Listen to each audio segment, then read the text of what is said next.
everyone, and welcome back to another before and after episode with us here at Meeple Leaf Reviews. I'm your host, Jeffrey. And I'm Jacob. And today we're going to be taking a look at Battalia, the Creation. Now, this is a game that I don't really know much about at all. I do know that it's a Kickstarter. That has me a little wary just because of some of the quality of Kickstarter games. I'm not too concerned about the components. I did see the unboxing video that you did yesterday. Yeah. And we'll put a link up right here. Or here. Or both for the video, so you can take a look at that if you want. But yeah, the artwork and everything looks cool.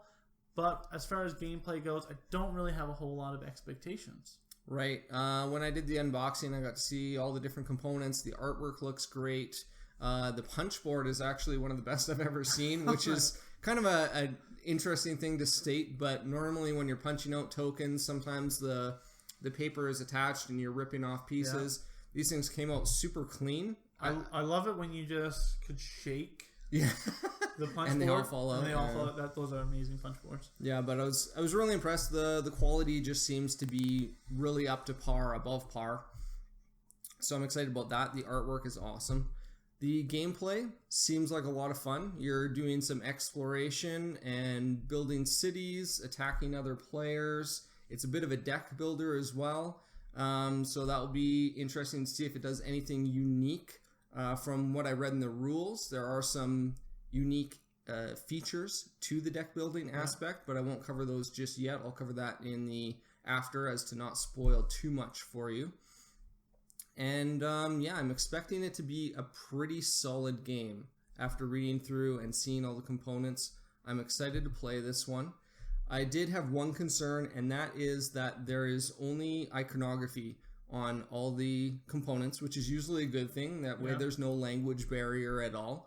However, there are about 15 different icons, and each of them don't specifically tell you what it is the action's doing. Like, there's an icon of a tent, and you're looking at it, and you're like, yeah, okay, that's a tent. Yeah. And it makes sense, but it doesn't tell you what the tent does. Okay. So you have this card with this tent icon, and you're like, okay. But unless you already know what the tent does, then you're kind of in deep water there. Yeah. So they do have player aids, and hopefully those cover all the different icons, and it will be easy, but I'm expecting there might be a little bit of a learning curve. Cool. So we'll go give it a play, and then we'll come back and tell you what we thought after. So that's Battalia, the Creation. See you soon.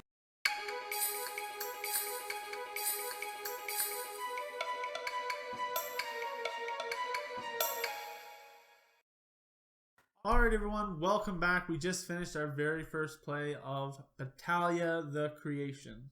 And Jacob, what did you think of the game? What a creation it was. I just got dismembered in this game. Jeffrey slaughtered me. My fears came to pass. All the icons that were on there didn't tell me much, constantly darting back and forth to see what I could purchase with what I had. Yeah. I had no idea, so every time is go back, okay, I guess I'll get this, and I was never 100% sure of what I should go with. Yeah, I think a more appropriate subtitle would be Battalia, the Reference Sheet. Yeah. Sure, yeah.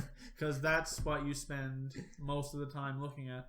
And that might get better with playing it more. Yeah. And it's kind of a shame because the artwork in the game is phenomenal. Yeah, it's great. Like, there's so many different cards, so many different pieces of art, and they all look great. But in the end, you just spend so much time just looking at the reference sheet, and it's kind of a shame. Yeah, because you can like buy or upgrade about 20 different things. Yeah. And so it's just constantly, oh, what do I need to upgrade that? Oh, what do I need to buy this? Oh, I want this. And you're just constantly darting back and forth between what you have in your hand and what you can purchase. Yeah, so what did you think of the gameplay? The gameplay I enjoyed. Some of the turns actually went really quick, and other turns took longer to decide what you needed to do. But I could see that if you were very familiar with the game could speed by. Like, after maybe 4 plays, I think 4, maybe 5 plays, you could really power out the game really quickly. Our first game took us about 2 hours. Yeah. Which was crazy. Yeah, and the initial setup was probably another. Oh yeah, and the setup was pretty 25 rough. minutes as well. Yeah, the gameplay, especially your first game, looking at all that icons, looking and seeing what can I actually do. Yeah, some turns can just really just crawl when you're trying to figure it out. There was a couple cards, one in particular, the amulet, where you don't know what it's going to do until you try to do something with it, and you roll the dice and see. And it was a little bit confusing how that worked. Yeah. So the game definitely went a lot longer than, by about an hour and a half. I was like, okay, it's time to clue up the game, and we were still quite a ways from actually finishing. Yeah, it was a little rough on that end, and again, I think it will speed up with time. It would just take multiple plays, and then you'd be able to power out the game. Again, knowing the setup, what you would need how you need to set everything up would speed by, because I was constantly referencing the rule book. Oh, what did I need to do here for setup? What did I need to do here? Because it's different per number of players, how it sets up. So it's, there is one thing in this game, and I didn't really know that this was a pet peeve of mine until I encountered it in this game. Okay. So the cards that you build your deck with are square. Yeah. And the icon that really matters is in one corner. Yeah. So every time when I drew my hand of cards, I had to spend 4 or 5 seconds just turning all the cards so I could see all the icons. That was annoying. Yeah, the cards were very slick. I don't have them in sleeves yet, but coming out, they were very fresh, very slick. So when you're, shuffling or just putting your cards down, they do that little half quarter spin kind of thing. And so when you put it in your discard pile, they do get off center. And so then again, when you start shuffling and drawing, they are spun around and you have to fix them. I found this exact same thing. Yeah, it would have been so much better. I know the map cards are square and they kind of need to be. But the cards for the deck building, if they would have just been, maybe the standard cards, it would have helped out a lot. Yeah. That was just a little nickel, a little pet peeve of the game. Yeah.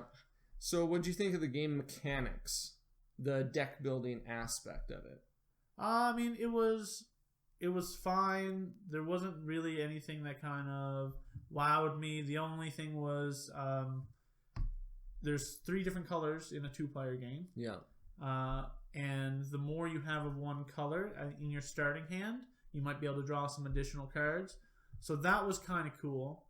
But then again, on top of that, you have all these cool races. You have the island folk and the cloud folk and these fire type people. But I never really felt like I was a part of any of those clans. Yeah. Because you start out with just a mix of all the different cards. I didn't really feel very unique in the game. Yeah, no, definitely not. You're just kind of like a standard person, kind of like an overseer watching all this take place. It didn't really match thematically that you're trying to collect any color of card, not even the color that you are, because you're one singular color. But then the cards you can collect from any set you want. Yeah, so I was the blue player, but at the end of the game, my deck was entirely green. Yeah, and I was the green player, and at the end of the game, my deck was entirely blue. Yeah, which was kind of funny. Never really thought about it, but it's a little weird. Doesn't really make sense, but I thought it was interesting. Yeah, interesting game. Definitely the more plays you get, the more strategies you can evolve upon. So that's pretty cool. Yeah, I just found that the beginning of the game was kind of really not until 45 minutes in was really anything interesting happening, because in order to really move, well, you need to recruit a hero first. And to get a hero, you need to get an attack card. So you buy the sword card that needs to go into your deck, needs to get shuffled, you need to draw it, then you need to draw that along with all the other cards in order to recruit a hero. Then to really move your hero effectively, you need to get a knight card, a horse card. So it was just the setup to get going was really long and tedious. Yeah, and if you're just not drawing the exact combination of cards you need in order to summon or purchase that correct card, then you have to wait for a full cycle again to come around in order to get those or add more of those in.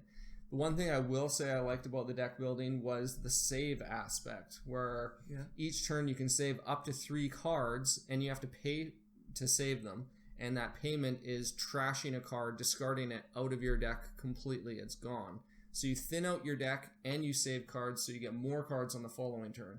So you can really kind of thin out your deck and keep it clutch. Yeah, I didn't do that, but the option was there. I kind of clued in really late in the game that, hey, that's probably a really good idea to be doing that. But yeah, I think that was probably the best mechanic in the game. Yeah. Because the biggest complaint I have of a lot of deck builders is that you carry on these crappy cards for way too long and there's no real effective way to get rid of them. Yeah. But in here, you get to get rid of a crappy card that you don't want anymore and keep a good card for the next round to kind of fill out your strategy a little more. So that was really good in the game. And the whole thing of trying to get, it's kind of set collection of the different colors to draw more cards. That was kind of cool as well. It was just a little bit too long, a little bit too much to get going. And the icons. Yeah. The having to constantly look at the reference sheet. And again, I think that's something that if you play it more would be lessened. Yeah, I agree. I think I will really enjoy this game over time. The first gameplay, second, maybe even third is going to be a little rough. Yeah. But if you can get through that, I suspect that this game is going to be a big hit. Yeah, and I think that if you're playing it for the first time, to play it with 2 people. Yeah. Get an idea of what's going on, figure it all out in that first play, and then be like, oh, okay, now I understand how this all because a 4-player game would probably run you over 3 hours. Yeah, I can't imagine. I can't imagine. So for me, my expectation going in, I didn't really have any. So I think, it's a game that I would probably not recommend to play myself ever again. Like, I wouldn't bring it up and say, hey, let's go play Battalia. So for me, it's a pass. Right. I really liked it. I think it was a rough first game, and that's something that you just kind of need to push through in order to open it up. And beyond that, if you can get to that, 3rd, 4th, 5th play, I think it could be a great game. I'm gonna try and get this to the table a couple more times. Maybe not with you, Jeff, but I'll probably even just do some single-player stuff in order to get an idea of strategies and things. All right, well, that's Battalia, The Creation. Take a look. See you guys next time.